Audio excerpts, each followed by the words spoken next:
자, 이제 오늘은 기대하는 기도라는 제목으로 하나님 말씀을 나누겠습니다. 우리 기독교인은요, 기도하는 사람이다 라고 해도 과언이 아닐 겁니다. 예배 시간에 하든지, 정식으로 따로 시간을 정해서 하든지, 아니면 오다 가다 뭐 하면서 중얼중얼 하든지, 기도하지 않는 성도는 없습니다. 물론 그 분량이라든가, 또 열정이라든가, 그 깊이라든가, 또 용어라든가 이런 건 다 다르겠지만 그래도 기도를 전혀 하지 않는 성도는 아마 없을 겁니다. 한 해가 시작되면 아무래도 기도가 좀 평소보다 몰리죠. 몰린다는 말이 뭘까요? 그만큼 소망하는 바가 많다는 겁니다. 그래서 새해는 소망이 많고 더 구체화되고 더 크기 때문에 아무래도 하나님께 더 기도를 더 많이 하게 되는 것 같아요. 그러면 우리는 왜 기도를 할까요?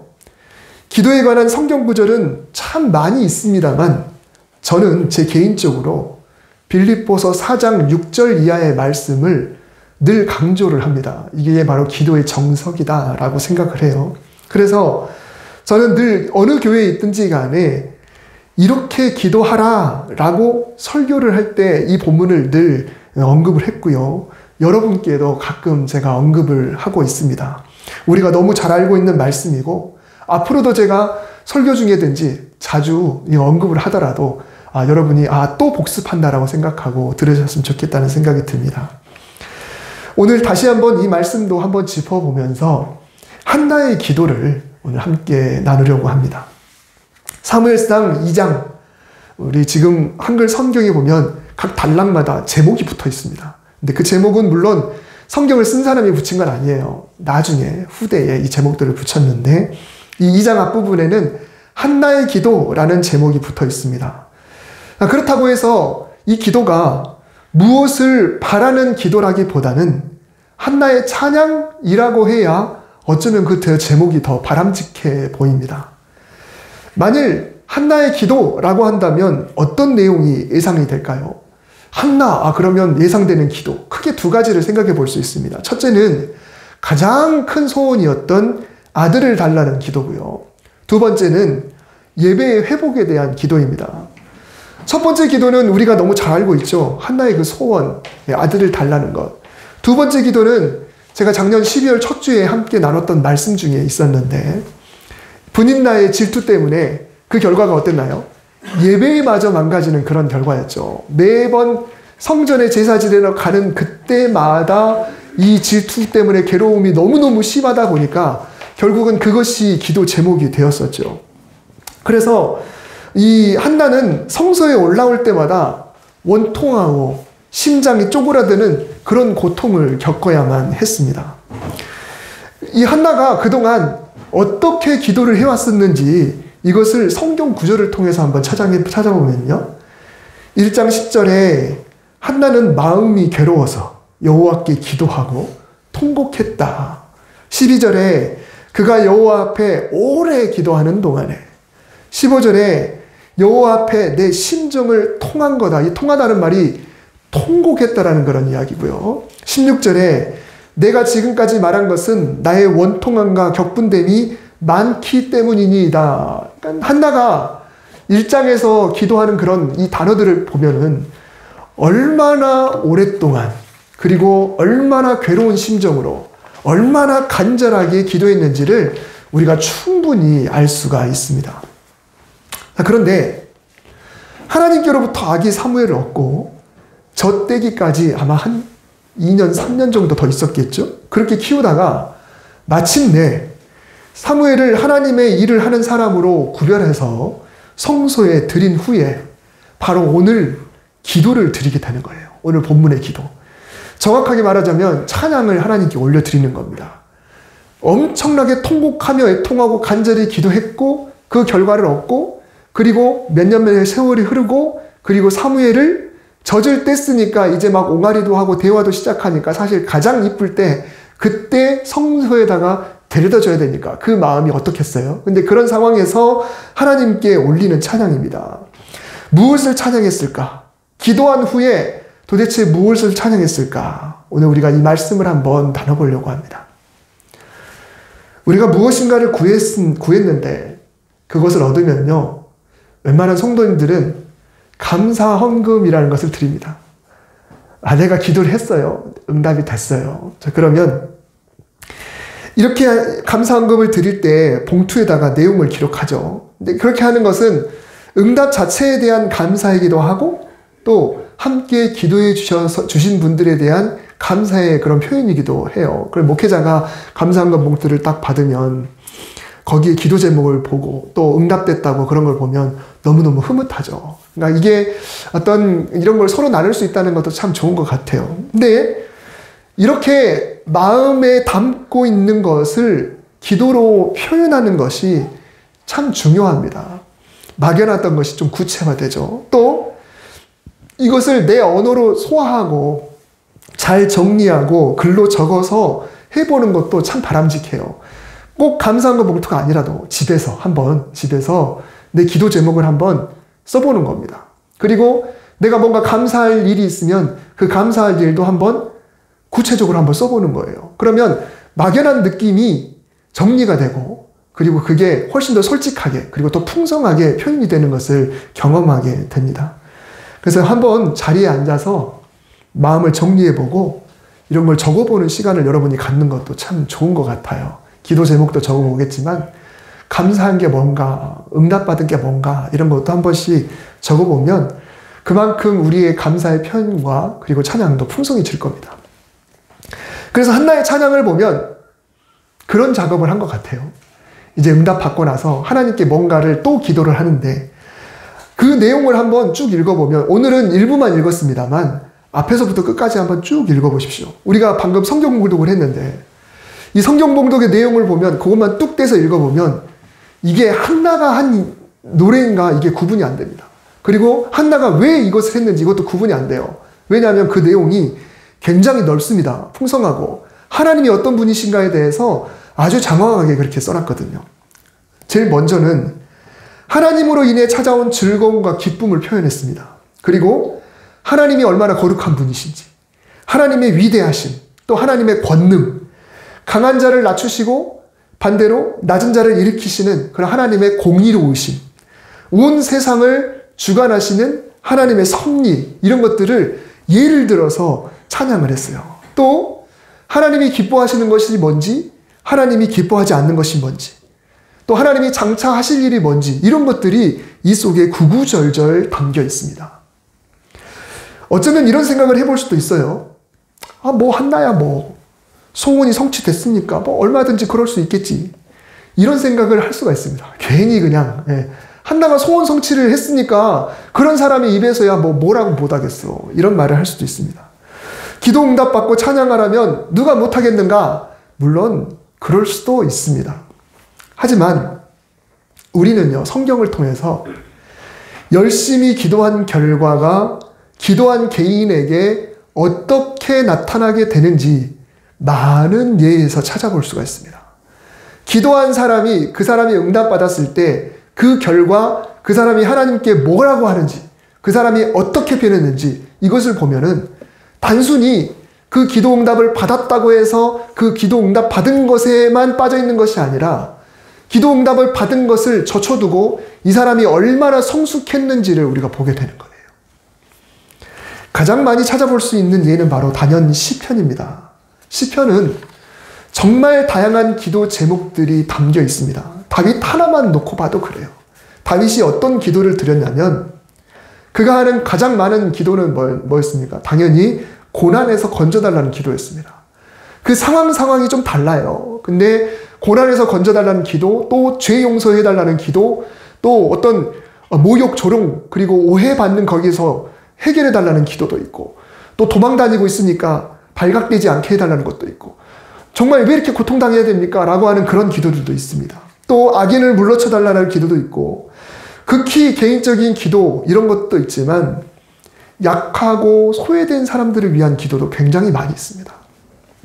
자기가 왕이 됐을 때는 백성들을 위한 간절한 기도도 있고요. 또 온 나라를 위한 기도도 있고, 심지어 온 세상 열방을 향한 기도도 있습니다. 다윗 한 명만 놓고 봐도 기도의 제목과 범위가 무궁무진해요.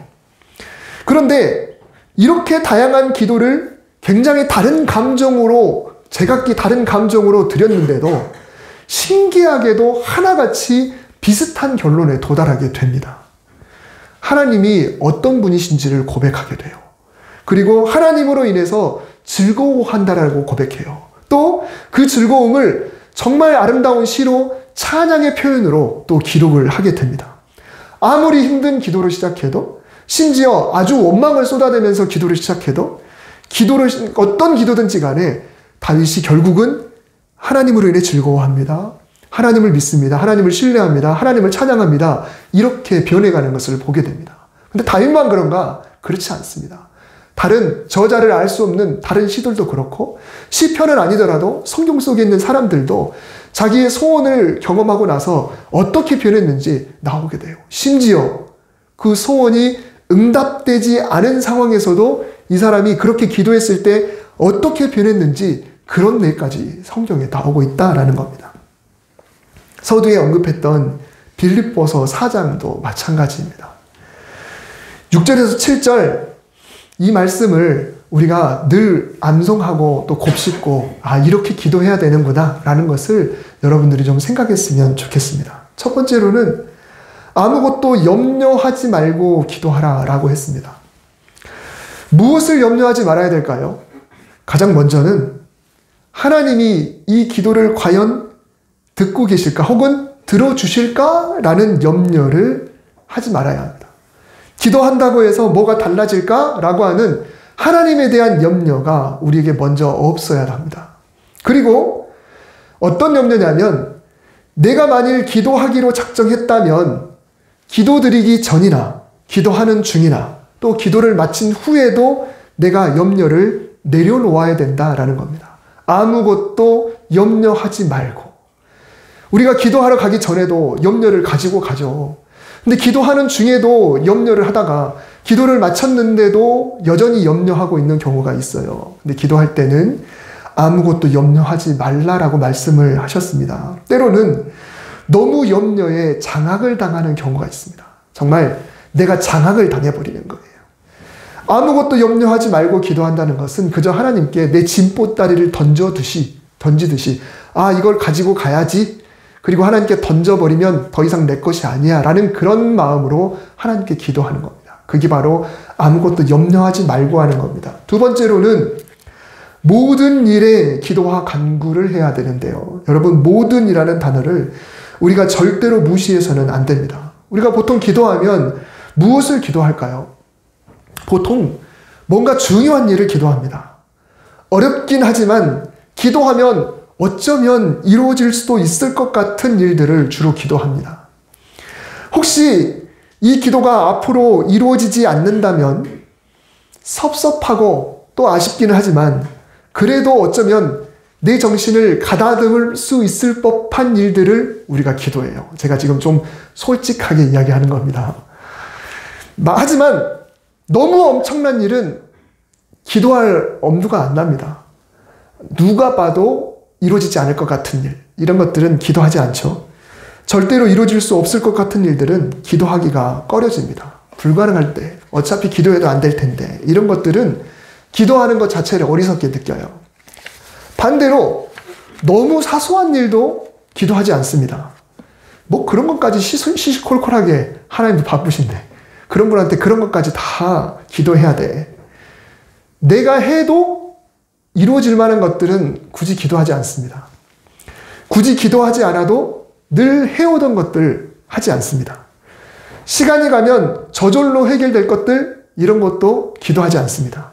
또한 내가 혹시 원하는데 그것이 이루어지지 않아도 크게 타격받지 않을 만한 것들, 이런 것들도 잘 기도하지 않습니다. 기도를 우리는 사실 골라서 해요. 우리가 한번 생각을 해보십시오. 그러나 하나님은 모든 일에 기도와 간구로라고 모든이라는 단어를 넣으셨어요. 이 모든이 제대로 실천되면 어떤 일이 벌어질까요? 기도의 범위가 굉장히 넓어집니다. 우리가 바빠서 지금 이만큼 기도하기도 힘든데 범위가 넓어지면 더 바쁠 텐데, 아니요. 수시로 기도할 수 있어요. 우리가 수시로 기도를 할 수 있습니다. 또 기도의 범위가 넓어질 뿐만 아니라 기도가 무궁무진해집니다. 표현도 다양해지게 되고 얼마나 자주, 얼마나 많은 대화가 이루어지게 될까? 특별히 내가 시간을 정해서 그때만 기도하려고 하면 범위가 좁혀질 수밖에 없고, 아까 말씀드렸던 기도해야 될 만한, 할 만한 것들만 하게 돼요. 그러나 모든이 되면 이거는 무한합니다. 우리가 얼마든지 기도할 수 있게 되고, 얼마든지 세밀한 것을 기도할 수 있게 돼요. 셋째로, 구할 것을 감사함으로 기도해야 합니다. 구할 것을 감사함으로 기도한다라는 것이 뭘까요? 먼저는 기도의 초점이 구할 것에 있는가 아니면 감사에 있는가, 여기에 우리가 주목을 해야 합니다. 우리는 보통 구할 것에 집중하죠. 구할 것에 집중해요. 그러니까 감사에 집중하지 않고 구할 것에만 집중하다 보니 결국은 결과에 따라 감사하기도 하고 감사하지 않기도 하는 거예요. 그러나 감사에 집중하면 구할 것은 부수적인 것이 됩니다. 기도가 이루어진 후에 혹은 기도가 이루어지지 않아도 감사를 하게 되는 그런 기도가 하나님이 원하시는 기도라는 거예요. 만일 간절히 간구했는데 이루어지지 않았어요. 그러나 구할 것을 감사함으로 기도했다고 한다면 어떤 감사가 나올까요? 하나님, 제가 이것 해달라고 그렇게 기도했는데 하나님이 이루어주지 않으셨으니 감사합니다. 이런 기도일까요? 그렇지 않죠. 그게 아니고 내가 하나님께 구했는데 하나님이 하나님의 선하신 뜻으로 내가 깨닫지 못한 것을 인도해 주신 줄 믿고 감사합니다가 되는 거예요.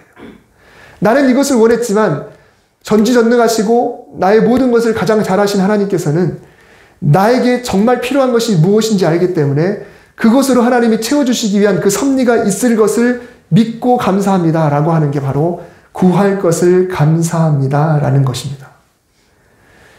다윗이 불륜을 저지르고 살인을 저질렀죠. 그 결과물로 낳은 첫째 아이가 있었습니다. 아이가 이름도 뭔지는 몰라요. 그 둘째가 솔로몬이고요. 첫째 아이가 있었죠. 근데 이 아이가 솔로몬의 그 다윗의 잘못으로 인해서 징계를 받아, 아이에 대한 징계라기보다는 다윗에 대한 징계죠. 자, 그런데 이 아이가 엄청나게 아팠습니다. 그래서 다윗이 어떻게 했나요? 금식하고 그리고 하나님께 계속 기도했습니다. 신하들이 왕의 몸이 상할까봐 제발 좀 이제 나오세요. 이제 음식 좀 드세요라고 했지만 그거 다 끊고 계속해서 기도를 했습니다. 근데 아이가 죽었습니다. 자, 그러면 다윗이 어떻게 해야 될까요? 아이가 병에 걸려도 금식하고 정말 음식도 드시지 않고 이랬으면은 아이가 죽으면 어떻게 돼요? 완전히 사람이 망가져야 되는 거거든요. 근데 다윗은 어떻게 했나요? 오히려 목장을 단전히 하고 음식을 가져오라고 하고 깨끗하게 준비한 다음에 제일 먼저 성전에 올라갔습니다. 뭘까요? 구할 것을 감사함으로 기도하는 사람이 된 거예요. 중요한 것은 아무것도 염려하지 말고 그리고 모든 일에 기도와 간구로 구할 것을 감사함으로 하나님께 기도를 한 결과, 이 결과가 중요하다는 겁니다. 그렇게 기도한 자에게 뭐가 왔습니까? 그리스도 예수의 평강. 하나님의 평강이 그리스도 예수 안에서 너희 마음을 지키실 것이다 라고 하는 그런 말씀을 하나님이 해주셨습니다. 아무것도 염려하지 말고 모든 일에 그리고 감사함으로 하나님께 기도한 사람에게 하나님이 주시는 그 마음이 들어오고 그리고 예수 그리스도의 마음이 들어와서 평강의 사람으로 바뀌는 결과가 왔다는 거예요. 여러분, 사실 우리는 이거 별로 원하지 않죠. 아무것도 염려하지 않고 모든 일에 기도와 간구로 구할 것을 감사함으로 했으면 그 결과 네가 원하는 것은 무엇이든지 얻을 것이다 라고 성경에 나왔으면 할렐루야 했을 텐데 하나님이 그렇게 이야기하지 않으셨어요. 너에게 평강이 찾아올 거다. 다시 말하면 너는 평강의 사람으로 바뀔 것이다 라고 하는 그런 엄청난 이야기를 하나님이 해주신 겁니다. 우리가 기도할 때 기대해야 되는 것이 바로 그겁니다. 오늘 말씀의 제목이 기대하는 기도입니다. 그냥 제목만 놓고 보면 뭘까요? 여러분 기도할 때 여러분 기도 제목이 이루어질 것을 기대하십시오 라고 느껴지는 그런 제목이잖아요. 그러나 기도하는 사람은 무엇을 기대해야 되냐면 하나님으로부터 오는 평강을 기대하고 또 하나님을 더 알게 되기를 기도하고 하나님과 기도를 통해서 더 가까워지기를 기대하고 하나님을 더 사랑하게 될 것을 기대하면서 기도를 하는 겁니다. 기도 자체, 내가 기도 제목 자체가 아니라 내가 이렇게 기도함을 통해서 하나님을 더 알고 싶습니다. 하나님을 더 알고 싶습니다. 이렇게 기대하면서 내가 하나님께 기도를 드리는 거죠. 한나의 기도도 마찬가지입니다.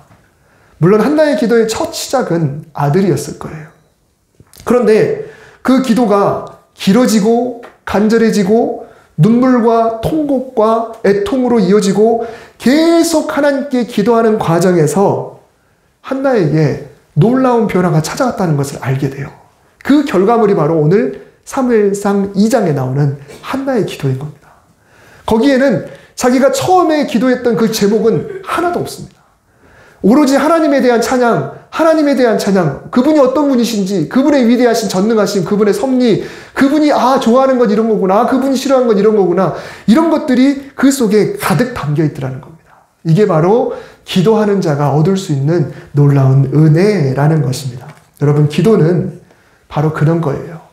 기도는 내가 하나님을 설득해서 뭔가를 얻어내기를 기대하기보다는 내가 기도해서 하나님을 더 사랑하는 사람으로, 하나님을 더 알아가는 사람으로 내가 변화되기를 원하는 것, 이게 바로 기도입니다. 하나님을 어떻게 해서든지 내가 설득해서 내 뜻 이루어지게 해야지, 이게 기도가 아니라 내가 이렇게 기도해서 내가 하나님과 더 가까운 사람이 되기를 기대하는 것, 이게 바로 기도다라는 것입니다. 내가 변화되기를 기대하는 기도가 건강한 기도인 것입니다. 마지막으로 영상 하나 보시고 말씀을 마치겠습니다. 이 영상을 유튜브에 있으니까 혹시 제가 이거를 설교 중에 써도 될까요? 라고 문의를 했는데 댓글이 안 달렸어요. 근데 누군가가 밑에다가 좋아요 하나 달아줬더라고요. 그걸 올린 사람이 달아줬길 기대하면서 영상을 한번 보겠습니다. Why we pray, because you pray for safe traveling, or you pray for good grades or for health. God already knows if you're going to get into an accident or not, and so it kind of questions if you do have free will, basically, like the other guy was saying. So I mean, it contradicts. Is so does God know every you know what I mean? Does God know the plan, or does God go with the flow with you as you pray? Okay, you ask a very hard question. Why pray? If God is all-knowing, why pray? All right. In our culture, too frequently, prayer is a way to hit the button to get the cosmic bellboy to fetch my bags. I haven't studied for this test, Lord. I sure could use an A. So I'm praying to you for an A. That's not real prayer. Prayer is not an attempt to get the goody-goodies. Prayer is an attempt to develop intimacy with God. See, according to Christ, the purpose of life is to know God, to love and worship God, and then to love and serve people. So the first purpose of prayer is to get to know God. And that's why when you read the Psalms, you'll notice what a struggle prayer is. Prayer is not, now I lay me down to sleep and pray the Lord my soul to keep. If I should die before I wake, I pray the Lord my soul to take. Amen, good night. It's not prayer. That's a magical formula, a ritual. Prayer is a real struggle, where I as a human being am struggling with God in prayer. That's the first point. 네, 굉장히 빨라가지고 영어도 빠른데 자막도 빠르죠. 여러분, 저는 이 설교를 준비하다가 이 영상을 보고 깜짝 놀랐어요. 이분이 제 설교를 어떻게 알고 컨닝을 했나 이런 생각이 들 정도로 너무 맞아서 제가 이 영상을 편집을 해가지고 일부를 여러분께 보여드렸습니다. 여러분, 우리가 하나님께 기도할 때 우리가 어떤 사람이 돼야 될 건가? 내가 기도하는 목적이 무언가? 내가 당장 내가 이루고 싶은 것, 이것이 목적이라고 한다면 거기에 집중하다 보면 그게 이루어지지 않았을 때 우리 신앙은 흔들릴 수밖에 없습니다. 그러나 반대로 하나님께 내가 기도하면서 내가 하나님과 더 가까워지기를, 내가 더 하나님을 알기를, 하나님의 사람이 되기를 이렇게 바라는 마음을 기본으로 깔면서 내가 기도하게 되면요, 내가 원하는 거 응답되든지 내가 원하는 거 응답되지 않든지 간에 나는 훨씬 더 성숙한 성도가 되어 있을 겁니다. 그러면 하나님 앞에 그런 마음, 내가 하나님을 더 알아갔습니다, 감사합니다라고 하는 그 마음이 저절로 나오게 되겠죠. 그런 기도의 응답이 저와 여러분에 있기를 바랍니다. 기도를 마쳤을 때 그 기도의 마침이 오히려 더 아름다운 찬양으로, 우리 하나님은 어떤 분이신가를 높이는 그런 찬양으로 바뀌는 한나와 같은 기도가 우리의 기도가 될 수 있기를 주님의 이름으로 축복합니다. 기도하겠습니다. 하나님, 오늘도 우리가 기도를 합니다. 또 앞으로도 할 것입니다. 우리가 어떻게 기도해야 될지, 그 기도를 통하여서 내가 어떤 사람이 될지를 우리가 말씀을 통해서 기대합니다. 주님, 기도의 사람이 되게 하시고 기도를 가급적 한 번이라도 더, 조금이라도 많은 제목을 가지고 하나님과 어떻게든지 대화해 보려고 노력할 때 하나님을 점점 더 알아가는 복된 은혜를 우리에게 허락하여 주시옵소서. 예수님의 이름으로 기도드립니다. 아멘.